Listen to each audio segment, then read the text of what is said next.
Nangmasuk boram rubani bisingtui Barot hagotorni banati shawai fil charji Barot ha yokmani sal palakya haste tangnok kotoro manjaka মন্ত্রী রতনলাল নাটনক খবর জোড়া জোড়া officer র আজ 15 August ভারতের 80তম স্বাধীনতা দিবস।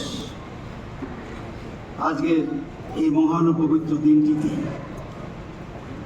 আমরা আমাদের স্বাধীনতা আন্দোলনের সেনানীদের শ্রদ্ধা জানাই, কৃতজ্ঞ চিত্তে শ্রদ্ধা নিবেদন করি সেই সকল দেশনায়ককে যারা 1947 সালের সেই বিবর্ণ ভারতবর্ষকে আজকের দিনের বর্ণময় ও প্রাণময় বিকশিত ভারতবর্ষ হিসেবে গড়ে তোলার চালিকা শক্তি হিসেবে কাজ করছে।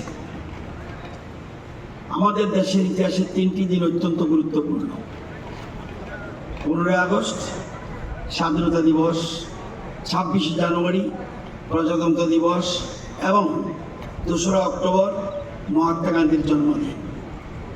এই 3টি দিন আমাদের স্বাধীনতা, আমাদের সংবিধান এবং আমাদের জাতির নৈতিক আদর্শের কথা মনে করিয়ে দেয়। আমাদের মনে রাখতে হবে, এ দেশ আমাদের অনেক কিছু দিয়েছে, আমাদের পরিচয় দিয়েছে, আমাদের অধিকার দিয়েছে, আমাদের শিক্ষা ও কর্মের সুযোগ দিয়েছে, আমাদের সংস্কৃতি ঐতিহ্যকে ধারণ করার সুযোগ দিয়েছে।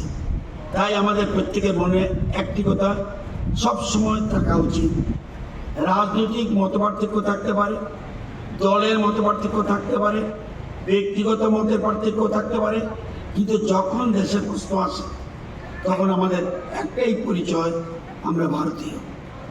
আমাদের জাতীয় গীত বন্দে মাতরমের স্রষ্টা সাহিত্য সম্রাট বঙ্কিমচন্দ্র চট্টোপাধ্যায় বলেছিলেন, স্বাধীনতা অর্জনের চেয়েও কঠিন কাজ হলো স্বাধীনতাকে রক্ষা করা। আজ আমাদের দেশ বিশ্বের অন্যতম দ্রুত উন্নয়নশীল শক্তি এবং বিশ্বের 4র্থ বৃহত্তম অর্থনীতি হিসেবে উঠে এসেছে। এই অগ্রগতি আমাদের গর্বিত করে, কিন্তু আমাদের লক্ষ্য এখানেই শেষ নয়। আমাদের স্বপ্ন ভারতকে বিশ্বের অন্যতম শ্রেষ্ঠ, শক্তিশালী, আত্মনির্ভর ও উন্নত রাষ্ট্র হিসেবে প্রতিষ্ঠা করা। আমাদের জাতীয় পতাকা তেরঙ্গা শুধু একটা কাপড়ের টুকরো নয়, এর সঙ্গে জড়িয়ে আছে কোটি কোটি ভারতবাসীর আবেগ, আত্মত্যাগ, স্বপ্ন ও গৌরব। আজকে যে ভারতবর্ষের মাটিতে আমরা দাঁড়িয়ে আছি, সে ভারতবর্ষ এক অন্য ভারতবর্ষ। বলা যায় আজকের ভারতবর্ষ এক অনন্য ভারতবর্ষ। ক্ষুধা, দারিদ্র আর বঞ্চনার বিবর্ণ এই দেশে একসময় স্লোগান উঠত, গরিবী হটাও। অনাহার ও অপুষ্টি শিকার হয়ে মৃত মানুষের সংখ্যা দেশ বিদেশের খবরের কাগজের সংবাদ শিরোনাম হিসেবে উঠে আসত। আভ্যন্তরীণ দুর্বলতার সুযোগ নিয়ে সাম্রাজ্যবাদী শক্তির সহজ টার্গেট হতো এই দেশ। কিন্তু সময় পাল্টেছে দেশ পরিচালনার শক্তি কেন্দ্র। দেশের উন্নয়ন ও অগ্রগমনে এসেছে উদার দৃষ্টিভঙ্গি। সেই আবহী দেশ শাসনের মূল মন্ত্র হয়ে উঠেছিল সবকা সাথ সবকা বিকাশ। আমাদের স্বাধীনতা আমাদের কেউ উপহার হিসেবে দেয়নি। এই স্বাধীনতা অর্জিত হয়েছে রক্তের বিনিময়ে, অসংখ্য আত্মত্যাগের বিনিময়ে, কারাবরণের বিনিময়ে এবং অগণিত মানুষের ত্যাগ ও সংগ্রামের মাধ্যমে। তিরঙ্গাকে সম্মান জানানো মানে দেশের স্বাধীনতা সংগ্রামীদের সম্মান জানানো, তাদের আত্মত্যাগকে সম্মান জানানো। এই বছর আমাদের কাছে আরও একটা বিশেষ তাৎপর্য রয়েছে। আমরা স্মরণ করছি বন্দে মাতরম গান রচনার 150 বছর। বন্দে মাতরম শুধু একটা গান নয়, এটি ভারতের স্বাধীনতা আন্দোলনের ইতিহাসের সঙ্গে গভীরভাবে জড়িত একটি দেশাত্মবোধের প্রতীক। তাই তিরঙ্গা এবং বন্দে মাতরম দুটি আমাদের স্বাধীনতার ইতিহাস, আত্মত্যাগ এবং জাতীয় চেতনার সঙ্গে গভীরভাবে যুক্ত। আমাদের দেশ 25-26 অর্থ বছরে 7.7% জিডিপি বিকাশে সক্ষম হয়েছে। সর্বকালীন ইতিহাস রচনা করে ইউরোপিয়ান ইউনিয়নের সঙ্গে পারস্পরিক মুক্ত বাণিজ্য চুক্তি সক্ষম হয়েছে। ডিজিটাল ইন্ডিয়া প্রধান হাতিয়ার ইউনিফাইড পেমেন্টস ইন্টারফেস, যাকে ইউপিআই বলি, সমগ্র বিশ্বকে অবাক করে জানুয়ারি 2026 সমকালীন 21.70 বিলিয়ন লেনদেন করতে সক্ষম হয়েছে, যার আর্থিক মূল্য 28.23 লক্ষ ক্রোড়। দেশের বর্তমান কর্মশক্তি এবং আগামী দিনের কর্মযোগী যুব সমাজকে নবতর আয়োজনের অংশীদার করে তুলতে গ্লোবাল আর্টিফিশিয়াল ইন্টেলিজেন্স সামিট আয়োজন করা হয়েছে দেশের মাটিতে। 2026 সালের মার্চ মাসের মধ্যে 283.46 গিগাওয়াট নন ফসিল এনার্জি ক্যাপাসিটি অর্জনে আমরা সক্ষম হয়েছে আমাদের দেশ।